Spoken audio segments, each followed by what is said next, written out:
Hey, it's Nadia with Empower Counseling. Today I want to talk about positive ways to deal with frustration.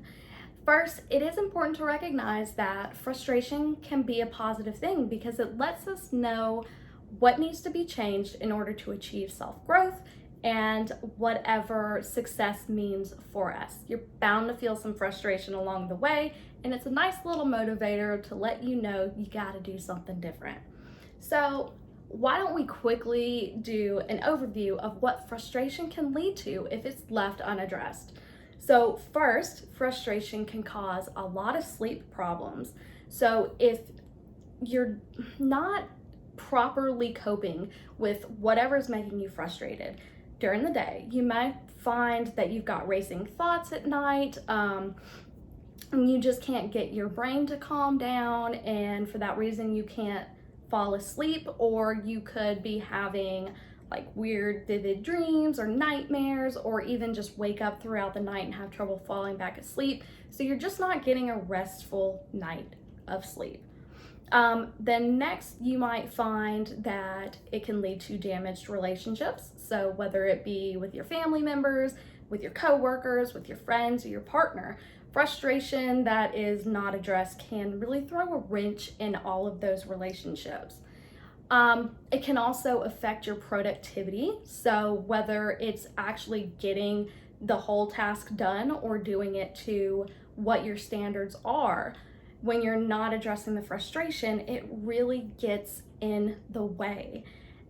It causes a lot of issues concentrating, right? So that's what leads to the productivity issues. If you can't concentrate, you can't get things done.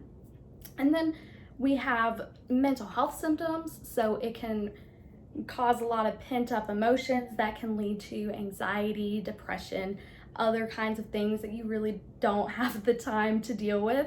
And then, of course, we have the physical symptoms because our bodies are really great at letting us know when we're not doing something that we need to do to address our emotional needs. So it could be headache, physical pain, muscle pain, stomach issues, high blood pressure, etc., etc. Things that you would need a medical evaluation for diagnosis and proper treatment.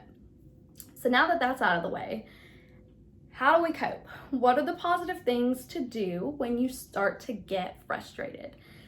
First, take a moment to practice some deep breathing. Oftentimes when we are frustrated or irritable, we can have a tendency to hold our breath.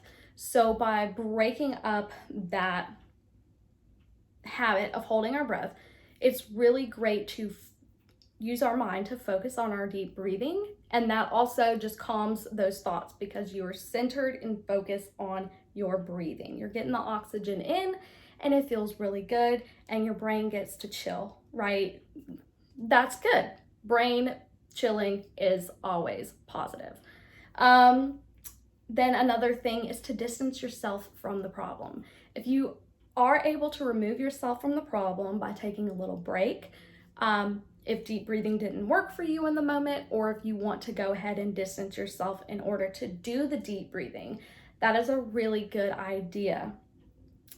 Also, when you're distancing yourself, try to do so mentally as well. So a good technique is to ask yourself how your best friend or your confidant would talk to you. So what would they say about the situation? How would they calm you down? What advice would they give you in that moment?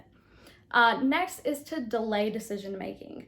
When we are frustrated, our brains don't really operate on full capacity, so we can't make the right decisions. We end up acting on impulse, and that typically leads to regrets later. Really important to delay that decision making. Also very important to pinpoint the source of your frustration. Get down to it. What is it that is making you frustrated? What is it that you need to deal with?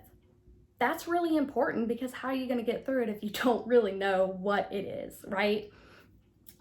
So also trying to view the situation from the most objective viewpoint you can muster. So totally objective, what would an outsider see in this situation?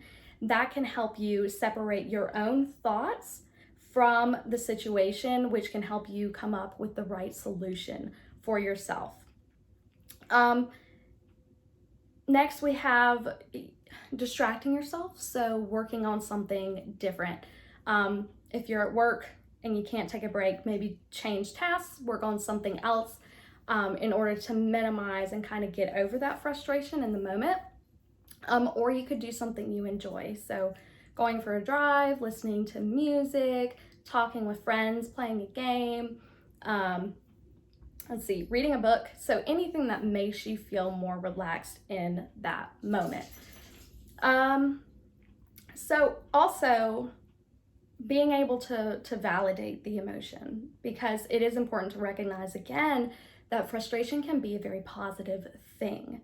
So you don't want to dwell on it, but if you deny yourself the opportunity to validate it in that moment, you might find that fighting it is going to lead to it exploding.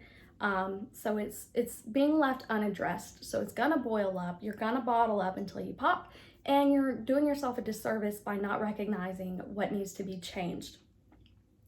So when we're viewing frustration in terms of change, typically what we're looking at is you need to change something personally or change the situation or the environment. So what does that look like? 2 examples. So say you live in an apartment complex and your neighbor is super noisy. What are your options? Well, you can learn to accept it as part of living in an apartment. You're going to have really annoying, loud neighbors. Or you can change it. Save up to move out to a single family house or somewhere that has better soundproofing. So either you're accepting it or you're making changes that are addressing the frustration and helping alleviate it by doing so. And then if we're going to look at it like work related, here's our other example is if you're at a job where you feel like you just can't grow anymore, that can be really, really frustrating because we get bored. We want to feel like we're growing in some way. So the options here are accepting that you can't grow anymore and just staying in the job, or going out and looking for a job where you can still have some kind of positive growth, right? So we're accepting what it is and we're gonna agree to not feel frustrated, or we're gonna make the changes to get the results that we want. Those are the options. That's typically what that looks like. And so with all that being said, another really powerful way to deal with frustration, of course, is counseling. It's really, really good to process those frustrations, discuss the source of it, and identify the changes that need to be made.